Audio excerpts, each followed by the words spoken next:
दूर में रहने वाला टुन्नू का परिवार अपने बेटे टुन्नू कबूतर को चिड़िया दिखाने ले जाता है। बेटा टुन्नू चिड़िया को देखता है और देखता ही रह जाता है।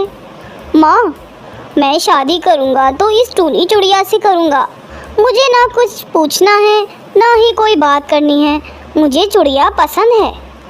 बस फिर क्या था, धूमधाम से टुन्नू की शादी टूनी से हो जाती है। लेकिन अगले ही दिन टूनी की आवाज़ जब घर वाले सुनते हैं तो दंग रह जाते हैं। अरे अरे, इतनी जल्दी सुबह हो गई, मुझे तो नींद आ रही है। ये कैसे बोल रही हो तुम ठीक तो हो ना टूनी? बिल्कुल बिल्कुल, मुझे क्या हुआ है, मैं तो बिल्कुल ठीक हूँ। को समझने में देर नहीं लगती कि जिस टूनी की चूचू आवाज़ वो सुनना चाहता था वो तो तोतली निकली। अब क्या था, टुन्नू सर पकड़कर बैठ जाता है। तभी उसकी माँ वहाँ आ जाती है। अरे टुन्नू बेटा, बहू को क्या हुआ है? तुम लोग परेशान से लग रहे हो, सब ठीक तो है ना? टुन्नू कुछ बोलता इससे पहले ही टूनी बोल पड़ती है। अरे चाचू माँ, कोई बात नहीं है, ये तो बिला वजह परेशान हो रहे हैं। अरे ये तो तोतली है। तोतली, मेरे तो भाग ही फूट गए। तुझे ही तो लड़की की सूरत देखनी थी, देख ली। अब जीवन भर करो मीला बाबू मीला सोना। अरे माँ, तुम भी मजाक कर रही हो, मैं अपने दोस्तों के सामने कैसे लेकर जाऊंगा? टुन्नू को परेशान देखकर टूनी हंसने लगती है और कहती है, अरे आप तो परेशान होने की ज़रूरत नहीं है, मैं चुप रहा करूँगी आपके दोस्तों के सामने। मेरे पापा भी मेरे को चुप लेने को बोलते थे। टुन्नू और उसकी माँ को टूनी का आइडिया अच्छा लगता है। अगले दिन टुन्नू और टूनी दोनों टुन्नू के दोस्त के घर जाते हैं, जहाँ टुन्नू टूनी को समझा कर जाता है उसे चुप रहना है, चाहे जो हो जाए वो एक लफ्ज़ भी मुँह से नहीं निकालेगी।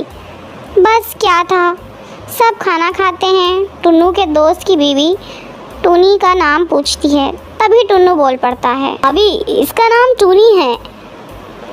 दोस्त के घर कोई भी टूनी से सवाल करता, जवाब टुन्नू देता, टूनी को बोलने का मौका ही नहीं देता।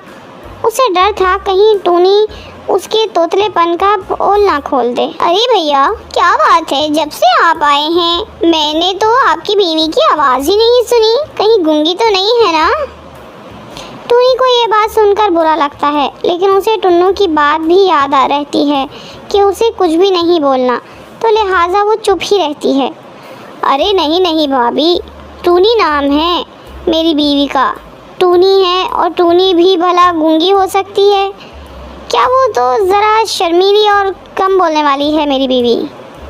सभी टुन्नू की बात पर यकीन कर लेते हैं, लेकिन उन लोगों के घर में एक बदमाश बच्चा होता है जो लगातार टूनी को देख रहा होता है। वो सोचता है कैसे भी करके वो टूनी की आवाज़ सुनकर ही रहेगा। बस फिर क्या था, बच्चा प्लास्टिक के चूहे पर चाबी भरकर उसे टूनी के पैर के नीचे छोड़ देता है। जैसे ही नकली चूहा जाकर टूनी के पैर से टकराता है तो टूनी ज़ोर ज़ोर से चिल्लाने लगती है, अले अले तुआ तुआ तुआ, पतलो पतलो तुआ आ गया तुआ। बच्चा टूनी के मुंह से तोतली आवाज़ सुनकर ज़ोर ज़ोर से हंसने लगता है। टुन्नू का मुंह उतर जाता है, तो तभी भाभी टुन्नू को समझाती है, तुम्हारी टूनी तोतली है क्या? हाँ भाभी, मैंने तो बस इसकी सुंदरता देखी, इससे कोई सवाल जवाब करना भी ज़रूरी नहीं समझा, लेकिन शादी के बाद पता चला मुझे कि ये तो तोतली है। अरे कोई बात नहीं टुन्नू भैया, अब तोतलेपन का इलाज है, आप ना इसे अच्छे डॉक्टर को दिखाइए, इसका इलाज संभव है। अच्छा भाभी, फिर मैं कल ही इसे डॉक्टर के पास लेकर जाऊंगा और फिर मेरी टूनी सच में कोयल की तरह बोलेगी। टुन्नू कबूतर टूनी को डॉक्टर के पास ले जाता है। कुछ ही महीनों बाद टूनी बिल्कुल ठीक हो जाती। टुन्नू जी, आपका बहुत बहुत शुक्रिया, आज आपकी वजह से मेरा तोतलाना बंद दूर हो गया है और मैं अच्छे से बोल पा रही हूँ। अब वो तीनों एक साथ खुशी खुशी रहने लग। पिंकी चिड़िया और कल्लू कौवे की कल ही नई नई शादी हुई थी। एक दिन कल्लू कौवे की माँ अपने बेटे और पिंकी से कहती है, बेटा तू पिंकी को लेकर हनीमून पर चला जा। मैंने तुम दोनों की शिमला की टिकट करा दी है। लेकिन माँ जी, आप अकेली यहाँ कैसे रहेंगी? बहू तू चिंता मत कर, मैंने तेरी बुआ सास को यहाँ बुला लिया है। अगले दिन पिंकी और कल्लू कौवा हनीमून मनाने के लिए निकल जाते हैं। बारिश की वजह से आगे हवा है, सारे रास्ते बंद हैं। भैया आप लौट जाइए, आगे बहुत खतरा है। कल्लू चलो वापस चलते हैं और कहीं होटल में रुक जाते हैं। पिंकी और कल्लू वापस जाने लगते हैं। तभी एक तेज हवा का झोंका आता है और कल्लू का हवाई मोटर एक पेड़ से टकरा जाता है। इस हादसे में कल्लू की मौत हो जाती है और पिंकी घायल हो जाती है। जब पिंकी को होश आता है तब वो देखती है वो एक हॉस्पिटल में है। डॉक्टर साहब, मेरी बहू बोल क्यों नहीं रही है? माँ जी, इन्हें सदमा लगा है, जल्दी ही बोलने लगेंगी। कुछ दिनों के बाद कल्लू की माँ पिंकी को घर ले आती है। घर आकर पिंकी की बुआ सास कहती है, भाभी आपको अभी भी समझ नहीं आया और इसे घर ले आई। आपकी बहू अपशगुनी है, आते ही इसने अपने पति को खा लिया। जी ऐसा मत कहो, मेरी बहू अपशगुनी नहीं है। मैंने अपना बेटा खोया है तो इसने भी तो अपना पति खोया है। इसमें इस बेचारी का क्या दोष? ये तो खुद पति के गम में न ठीक से खा रही है न ठीक से बोल पा रही है। इस तरह रोज बुआ सास पिंकी को कोसती रहती। कल्लू की माँ से पिंकी को उदास चेहरा नहीं देखा जा रहा था। ऐसे में एक दिन वो पिंकी से कहती हैं, तू अपनी पढ़ाई फिर से शुरू कर दे, तू फिर से कॉलेज जाना शुरू कर दे बेटा। माँ जी, मुझसे पढ़ाई नहीं होगी, मुझे कल्लू की बहुत याद आती है। मैं उसके बिना कैसे जीऊंगी, आप बताएं। मेरी बच्ची होने को कौन टाल सकता है?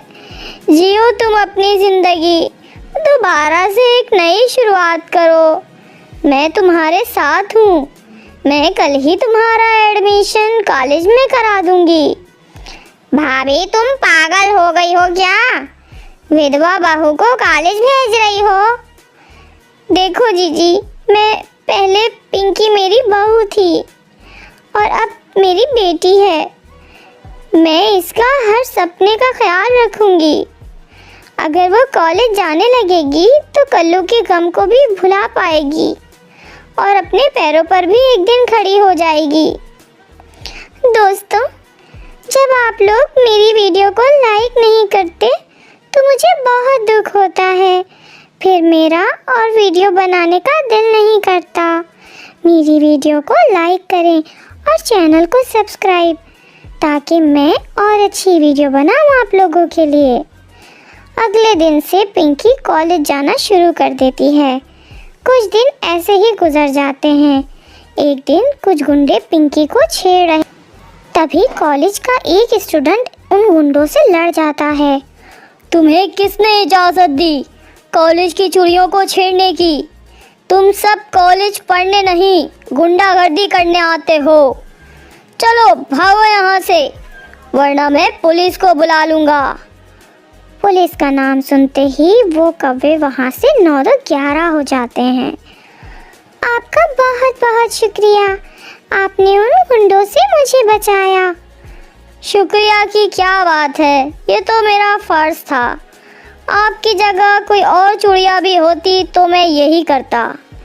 धीरे धीरे उन दोनों की नज़दीकियाँ बढ़ने लगती हैं। पिंकी, तुम बंटी से प्यार करती हो तो उससे शादी क्यों नहीं कर लेती? क्या बताऊँ, मैं एक विधवा चुड़िया हूँ।